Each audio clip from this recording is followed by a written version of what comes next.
ಪ್ರತಿಯೊಬ್ಬ ವೀಕ್ಷಕ ಮಿತ್ರರಿಗೆ, ಅದರಲ್ಲೂ ಇಂಪಾರ್ಟೆಂಟಾಗಿ ಪಿಂಚಣಿ ಸೌಲಭ್ಯಗಳು, ನಿವೃತ್ತಿಯ ಸೌಲಭ್ಯವನ್ನು ನಿರೀಕ್ಷೆ ಮಾಡ್ತಾ ಇದ್ದಂತಹ, ಸರ್ಕಾರಿ ನೌಕರರಾಗುವ ಕನಸನ್ನು ಕಾಣ್ತಾ ಇದ್ದಂತಹ ಕರ್ನಾಟಕ ರಾಜ್ಯದ ಪ್ರತಿಯೊಬ್ಬ ಗುತ್ತಿಗೆ ಸರ್ಕಾರಿ ನೌಕರರು, ಹೊರಗುತ್ತಿಗೆ ನೌಕರರು ಹಾಗೂ ತಾತ್ಕಾಲಿಕ ನೌಕರರಿಗೆ ಒಂದು ಬಂಪರ್ ಗಿಫ್ಟು, ಶುಭ ಸುದ್ದಿ ಬಂದಿದೆ. ಪ್ರತಿಯೊಬ್ಬರಿಗೂ ಶುಭ ಕಾಲ ಬಂದಿದೆ ಅಂತಲೇ ಹೇಳ್ಬೋದು. ಎಷ್ಟೋ ವರ್ಷಗಳಿಂದ 20, 30, 40 ವರ್ಷಗಟ್ಟಲೆ ಸರ್ಕಾರದ ವಿವಿಧ ಇಲಾಖೆಯಲ್ಲಿ ಕೆಲಸ ಮಾಡಿ ನಮಗೆ ನಿವೃತ್ತಿಯ ಸೌಲಭ್ಯಗಳನ್ನು ಕೊಡಬೇಕು ಅಂತ ಹೇಳಿ ಮನವಿ ಮಾಡ್ತಿದ್ದರ ಬಾಳಿಗೆ ಬೆಳಕಾಗುವಂತಹ, ನಿಮ್ಮ ಭಾಗ್ಯದ ಬಾಗಿಲು ತೆರೆಯುವಂತಹ ಕಾಲ ಬಂದಿದೆ. ಸುಪ್ರೀಂ ಕೋರ್ಟ್ ಒಂದು ಐತಿಹಾಸಿಕ ತೀರ್ಪನ್ನು ನೀಡಿದೆ ಅಂತಲೇ ಹೇಳ್ಬೋದು. ಈ ತೀರ್ಪಿನ ಬಗ್ಗೆ ವಿವರವಾದ ಮಾಹಿತಿಯನ್ನು ತಮ್ಮ ಮುಂದೆ ಶೇರ್ ಮಾಡೋದಕ್ಕಿಂತ ಮುಂಚಿತವಾಗಿ, ಯಾರೆಲ್ಲ ಈ ಚಾನಲ್ಗೆ ಸಬ್ಸ್ಕ್ರೈಬ್ ಆಗಿಲ್ಲ, ದಯವಿಟ್ಟು ಕೆಳಗಡೆ ಕಾಣ್ತಾರಂಥ ಸಬ್ಸ್ಕ್ರೈಬ್ ಬಟನನ್ನು ಒತ್ತಿ ಬೆಲ್ ಐಕಾನನ್ನು ಕ್ಲಿಕ್ ಮಾಡಿ, ಆಲ್ ಅಂತ ಮಾಡಿ. ನೀವು ಫೇಸ್ ಮಾಡ್ತಾರಂಥ ಯಾವುದೇ ಪ್ರಾಬ್ಲಮ್ ಇದ್ದರೂ ಆ ಪ್ರಾಬ್ಲಮ್ಗಳನ್ನು ಲೀಗಲ್ ಆಗಿ ಸಾಲ್ವ್ ಮಾಡ್ಕೊಳ್ಳೋಕ್ಕಿರೋಂಥ ಉತ್ತಮ ವೇದಿಕೆ ಸರ್ಕಾರಿ ನೌಕರ ಮಿತ್ರ ಯೂಟ್ಯೂಬ್ ಚಾನಲ್. ಸ್ನೇಹಿತರೆ, ಸರ್ಕಾರದ ವಿವಿಧ ಇಲಾಖೆಯಲ್ಲಿ ಕೆಲಸ ಮಾಡ್ತಾ ಇರೋಂಥವರಿಗೆ ಎಲ್ಲರಿಗೂ ಕೂಡ, ಅಂದರೆ ಗುತ್ತಿಗೆ ನೌಕರರು, ಹೊರಗುತ್ತಿಗೆ ನೌಕರರಿಗೆ ಸುಪ್ರೀಂ ಕೋರ್ಟ್ ಒಂದು ಬಂಪರ್ ಗಿಫ್ಟ್ ನೀಡಿದೆ ಅಂತಲೇ ಹೇಳ್ಬೋದು. ಏನು ಅಂತ ನೋಡೋಣ ಬನ್ನಿ. ಸರ್ಕಾರಿ ನೌಕರರ ರೀತಿಯಲ್ಲಿ ರಾಜ್ಯದ ವಿವಿಧ ಇಲಾಖೆಗಳಲ್ಲಿ ಕೆಲಸ ಮಾಡ್ತಿರೋಂತಹ ಗುತ್ತಿಗೆ ನೌಕರರೇ, ಹೊರಗುತ್ತಿಗೆ ನೌಕರರೇ, ತಾತ್ಕಾಲಿಕ ನೌಕರರೇ, ನಿಮ್ಮೆಲ್ಲರಿಗೂ ಸುಪ್ರೀಂ ಕೋರ್ಟ್ನಿಂದ ಒಂದು ಬಂಪರ್ ಗಿಫ್ಟ್ ಸಿಕ್ಕಿದೆ ಅಂತಲೇ ಹೇಳ್ಬೋದು. ಸುಪ್ರೀಂ ಕೋರ್ಟ್ ನೀಡಿರುವಂಥ ಒಂದು ಐತಿಹಾಸಿಕ ತೀರ್ಪು ನಿಮ್ಮೆಲ್ಲರ ಬಾಳಿಗೆ ವರದಾನ ಆಗತ್ತೆ. ನಿಮ್ಮೆಲ್ಲರ ಕನಸುಗಳು ಈಡೇರುವಂತಹ ಒಂದು ಭಾಗ್ಯದ ಬಾಗಿಲು ತೆಗೆಯುತ್ತೆ ಅಂತಲೇ ಹೇಳ್ಬೋದು. ಸ್ನೇಹಿತರೆ, ಕರ್ನಾಟಕ ರಾಜ್ಯದಲ್ಲಿ ಸುಮಾರು 3.5ರಿಂದ 4 ಲಕ್ಷದಷ್ಟು ಗುತ್ತಿಗೆ ನೌಕರರು ಹಾಗೂ ಹೊರಗುತ್ತಿಗೆ ನೌಕರರು ಕೆಲಸ ಮಾಡ್ತಾ ಇದ್ದಾರೆ.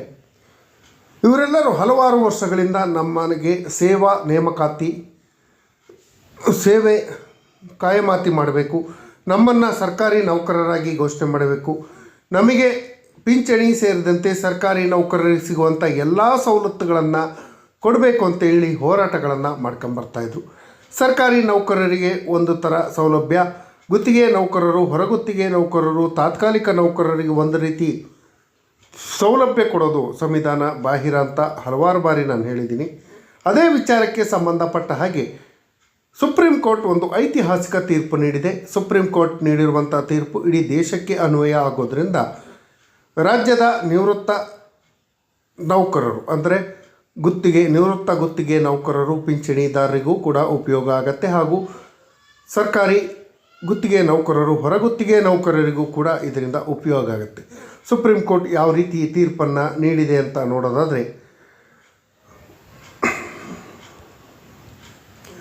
ಕಾಯಂ ನೌಕರರು ಹಾಗೂ ಕಾಯಂ ನೌಕರರು ಅಂದರೆ ಪರ್ಮನೆಂಟ್ ಸರ್ಕಾರಿ ನೌಕರರು ಹಾಗೂ ತಾತ್ಕಾಲಿಕ ನೌಕರರು ಅಂದರೆ ಹೊರಗುತ್ತಿಗೆ, ಗುತ್ತಿಗೆ ನೌಕರರು, ಪರ್ಮನೆಂಟ್ ಇಲ್ದಿರೋಂಥ ನೌಕರರ ನಡುವೆ ಬೆನಿಫಿಟ್ಸ್, ಸವಲತ್ತುಗಳು ಹಾಗೂ ನಿವೃತ್ತಿಯ ಪ್ರಯೋಜನಗಳಲ್ಲಿ ದೊಡ್ಡ ಮಟ್ಟದ ತಾರತಮ್ಯ ಇದೆ, ದೊಡ್ಡ ಮೊತ್ತದ ಅನ್ಯಾಯ ಆಗತ್ತೆ, ತಾರತಮ್ಯ ಇದೆ, ಒಬ್ರಿಗೊಂಥರ ಮಾಡ್ತಾ ಇದ್ದಾರೆ ಅಂತ ಹೇಳಿ ಸುಪ್ರೀಂ ಕೋರ್ಟ್ ಅಭಿಪ್ರಾಯಪಟ್ಟಿದೆ.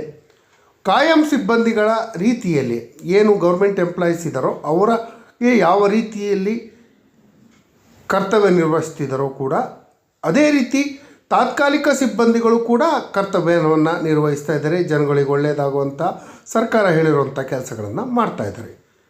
ತಾತ್ಕಾಲಿಕ ಸಿಬ್ಬಂದಿಗಳಿಗೂ ಕೂಡ ಕಾಯಂ ನೌಕರರ ರೀತಿಯಲ್ಲಿ ಎಲ್ಲ ಸವಲತ್ತುಗಳನ್ನು ನಿರಾಕರಿಸುವಂತಿಲ್ಲ ಅಂತ ಹೇಳಿ ಸುಪ್ರೀಂ ಕೋರ್ಟ್ ಹೇಳಿದೆ. ಅಂದರೆ ಕಾಯಂ ನೌಕರರ ರೀತಿಯಲ್ಲಿ ಕರ್ತವ್ಯ ನಿರ್ವಹಿಸುತ್ತಿರುವಂತಹ ತಾತ್ಕಾಲಿಕ ನೌಕರರಿಗೆ ಸವಲತ್ತುಗಳನ್ನು ನಿರಾಕರಿಸುವಂತಿಲ್ಲ ಅಂತ ಹೇಳಿ ಸುಪ್ರೀಂ ಕೋರ್ಟ್ ಒಂದು ಐತಿಹಾಸಿಕ ತೀರ್ಪನ್ನು ನೀಡಿದೆ.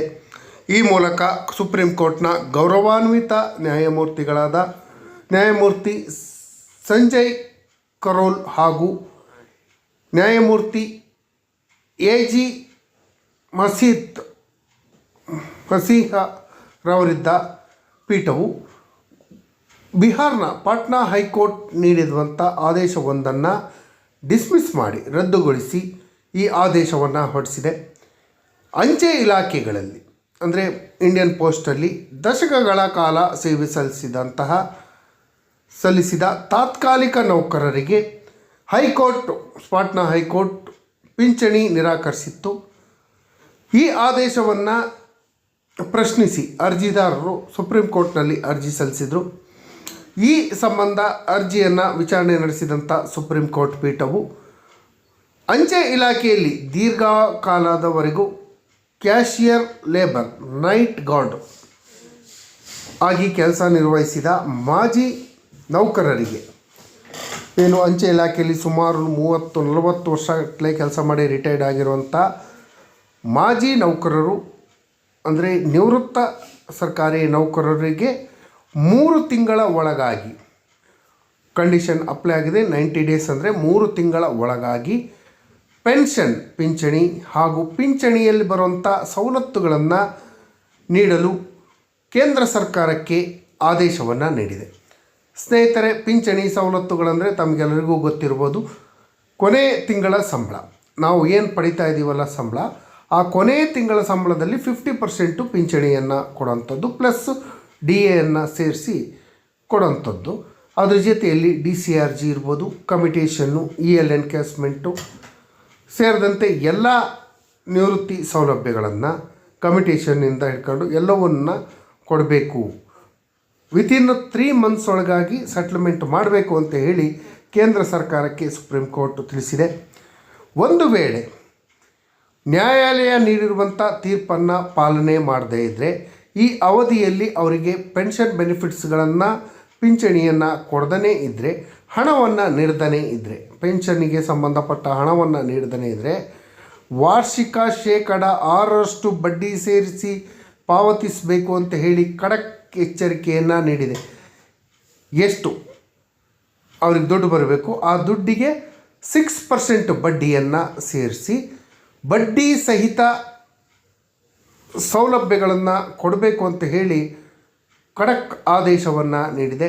ಈ ಆದೇಶದಿಂದಾಗಿ ಕರ್ನಾಟಕ ರಾಜ್ಯದ ದೇಶಾದ್ಯಂತ ಇರುವಂಥ ಕೋಟ್ಯಾಂತರ ಗುತ್ತಿಗೆ ನೌಕರರು, ತಾತ್ಕಾಲಿಕ ನೌಕರರು, ಹೊರಗುತ್ತಿಗೆ ನೌಕರರ ಬಾಳಿಗೆ ವರದಾನ ಆಗತ್ತೆ.